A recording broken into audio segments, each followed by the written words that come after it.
નમસ્કાર દર્શક મિત્રો, ધ લોકસત્તા શોમાં આપનું સ્વાગત છે।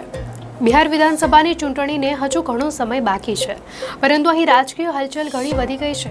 રાજકીય રેલીઓનો તબક્કો પણ શરૂ થઈ ગયો છે। હવે બધાની નજર રાજ્યમાં ચૂંટણીની તારીખો ક્યારે જાહેર થશે અને તે કેટલા તબક્કામાં યોજાશે તેના પર છે। આ દરમિયાન મોટા સમાચાર એ છે કે ચૂંટણી માટે દિવાળી અને છઠ પર્વનું પણ ખાસ ધ્યાન રાખવામાં આવશે। બિહાર વિધાનસભાનો કાર્યકાળ 22 નવેમ્બર 2025ના રોજ સમાપ્ત થઈ રહ્યો છે, તેથી તે પહેલા ચૂંટણી પ્રક્રિયા પૂર્ણ થવી જોઈએ। ચૂંટણી પંચ બિહાર ચૂંટણીઓની તૈયારીઓમાં વ્યસ્ત છે। તારીખોની જાહેરાત પહેલા મુખ્ય ચૂંટણી કમિશનર જ્ઞાનેશ કુમાર આ મહિને બિહારની મુલાકાતે જવાના છે। ચૂંટણી પંચ તેના કર્મચારીઓને ટ્રેનિંગ આપી રહ્યું છે અને રાજકીય પક્ષોને પણ જાગૃત કરી રહ્યું છે। પંચ મહારાષ્ટ્ર, હરિયાણા અને દિલ્હી જેવી મતદાર યાદીઓ અંગેના આરોપો ટાળવાનો પ્રયાસ કરી રહ્યું છે।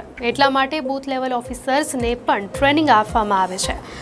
બધા બીએલઓને ઓળખ કાર્ડ અપાશે, જેથી તેઓ ઘરે ઘરે જઈને ચકાસણી કરી શકે। બિહારમાં મતદાર યાદી અપડેટ કરવા માટે એક ઝુંબેશ ચલાવાશે, જેથી 18 વર્ષની ઉંમરના યુવા મતદારોના નામ ઉમેરી શકાય। આ ઉપરાંત ચૂંટણી પંચે હવે ECI શરૂ કરવાનો નિર્ણય લીધો છે। તે એક સંકલિત ડેશબોર્ડ છે જે એક જ જગ્યાએ બધી સુવિધાઓ પૂરી પાડે છે, જ્યારે અગાઉ આ બધા માટે 40 એપ્સ અને વેબસાઇટનો ઉપયોગ કરવો પડતો હતો। એવું માનવામાં આવે છે કે બિહાર ચૂંટણીઓ દ્વારા તેનો સંપૂર્ણ ઉપયોગ કરાશે।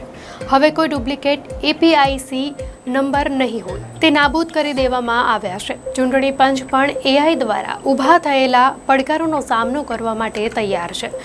તો ટૂંક સમયમાં AI સંબંધિત મુદ્દાઓ પર દેખરેખ રાખવા માટે કમિશનની અંદર એક ખાસ સેલ બનાવવામાં આવશે। જણાવી દઈએ કે બિહાર વિધાનસભા 2020ની ચૂંટણી 28 ઓક્ટોબરથી 7 નવેમ્બર દરમિયાન 3 તબક્કામાં યોજાઈ હતી। ગયા વર્ષે પ્રથમ તબક્કામાં 71 બેઠકો, બીજા તબક્કામાં 94 અને ત્રીજા તબક્કામાં 78 બેઠકો માટે ચૂંટણી યોજાઈ હતી। વિધાનસભા ચૂંટણીનું પરિણામ 10 નવેમ્બરે જાહેર કરવામાં આવ્યું હતું। એવું કહેવામાં આવી રહ્યું છે કે ચૂંટણીની તારીખો એવી રીતે જાહેર કરવામાં આવશે કે લોકોને તહેવાર ઉજવવામાં કોઈ મુશ્કેલી ન પડે। ચૂંટણીની જાહેરાત પહેલા કમિશન વિવિધ પક્ષો સાથે પણ ચર્ચા કરશે અને તે પછી જ તારીખોની જાહેરાત કરશે।